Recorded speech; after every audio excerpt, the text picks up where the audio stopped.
VK news, राष्ट्र के नाम।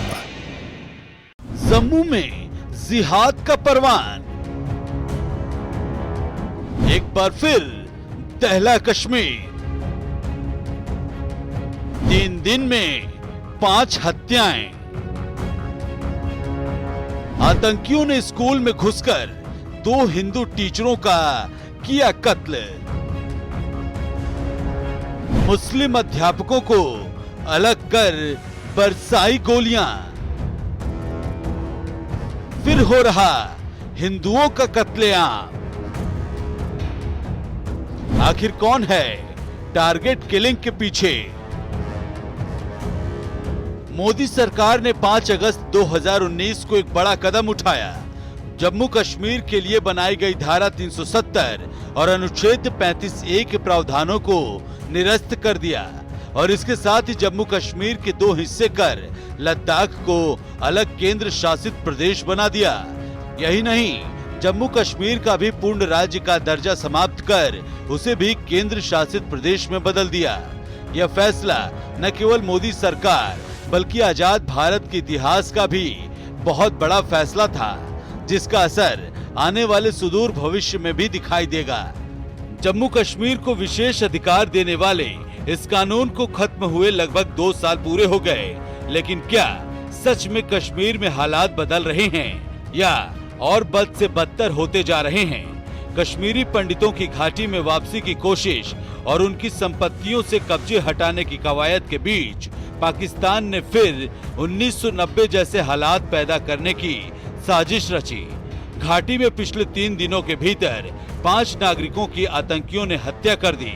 बता दें कि इससे पहले कश्मीर में आतंकियों ने 5 अक्टूबर को 3 अलग अलग जगह पर 3 व्यक्तियों को मौत के घाट उतार दिया था और इन हमलों में 3 नागरिकों की मौत हो गई थी।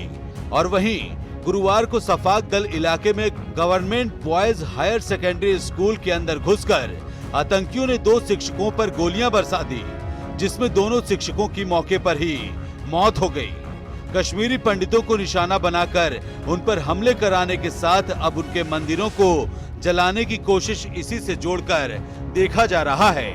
90 के दशक में भी इसी तरह हालात पैदा किए गए थे, जिसके बाद कश्मीरी पंडितों को घाटी छोड़ने के लिए मजबूर होना पड़ा था। तो वहीं सूत्रों का कहना है कि दरअसल पाकिस्तान और उसकी खुफिया एजेंसी ISI को यह रास नहीं आ रहा कि सरकार ने कश्मीरी पंडितों की संपत्तियों से कब्जे हटाने का अभियान शुरू किया है। उनकी चिंता है कि अगर यह अभियान सफल रहा तो फिर घाटी पंडितों से आबाद हो सकती है। इसी कारण पाकिस्तान में बैठे आतंकी संगठनों लश्कर-ए-तैयबा, जैश-ए-मोहम्मद और द रेजिस्टेंस फ्रंट को इस समाज को निशाना बनाने की जिम्मेदारी सौंपी गई है। पूरी साजिश इसमें खौफ का वातावरण बनाने की है। तो वहीं इस मामले में DGP दिलबाग का कहना है कि कश्मीर में ऐसी नापाक साजिश रचने वालों को छोड़ा नहीं जाएगा। And that narrative from PRF is actually a narrative from Pakistan agencies. Okay. If they say that somebody is working for RSS, who says Mr. Bindru was working for RSS? Correct. Only the TRF. Yeah, exactly. Local people know that he was an ordinary man who was concerned for the welfare of the people. Served the people. For them. Yeah. And he was serving people for the last over 40 years. People know that these innocent teachers, they are not affiliated with any group.